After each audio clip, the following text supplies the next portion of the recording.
Most people don't have a time problem, they have a discipline problem. And Proverbs 23 is about to expose it. My name is Ryan. I'm a man after God's heart. I'm not perfect, but I'm hungry. If I can help one person, I'm fulfilled. So before we start, pause this, read Proverbs 23, then come back.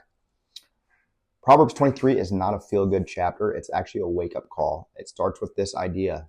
When you sit with a ruler, watch yourself. Why? Because pressure reveals your habits. When you're around success, do you stay disciplined or do you try to impress? That matters. When it says something that sounds extreme, put a knife to your throat if you're given to appetite. That's not telling you to hurt yourself. That's telling you to take control of your life. Because if you can't control your appetite, you can't control your life. And appetite isn't just food. It's your phone, it's comfort, it's distractions. It's choosing easy over what's right. So let me make this simple. Every time you say yes to comfort, you say no to growth. That's why people feel stuck. Not because they lack opportunity, but because they lack restraint. And then Proverbs shifts. It says, don't wear yourself out trying to get rich.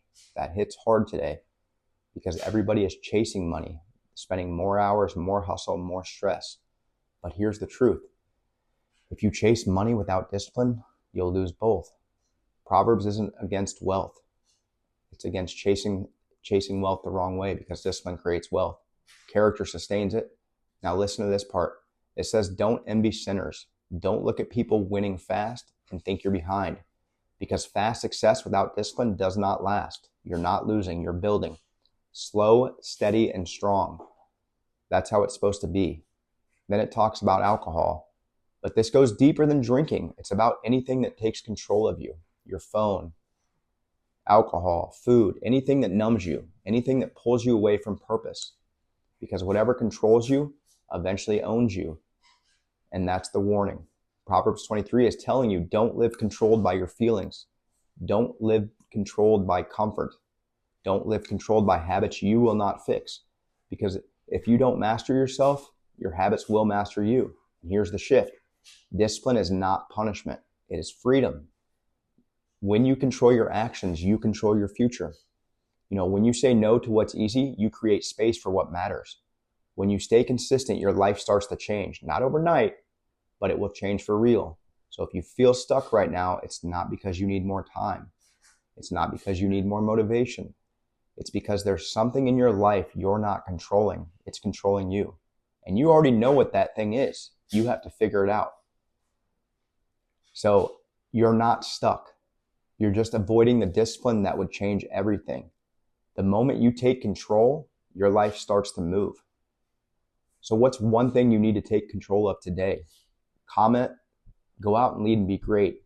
And I actually want to leave you with this. We all know that one thing that's controlling us that is hard for us to break, whether it's alcohol, pornography, maybe you're doing something that you shouldn't be doing because it feels good. And that's the issue with sin. Sin always feels good. You know that saying, sin will take you further than you want to go and keep you there longer than you want to stay. That's kind of what Proverbs is talking about here. That's something that gives you comfort and makes you feel good. You had a bad day at work. You got in an argument with a coworker. You came home and you decided, hey, I'm going to eat a whole tub of ice cream. You just set yourself back a little bit by doing that. And it's okay if you do it every once in a while. But if that's how you regulate your emotions is by turning to food, alcohol, pornography, or anything that causes you to sin, you got to pull away from that because it's leaving you stuck. And that's why you feel empty is because you know that you're regulating your emotions by doing something like that. So I want you all to win and be great and get your discipline under control. I believe in you, and I'll see you later, okay?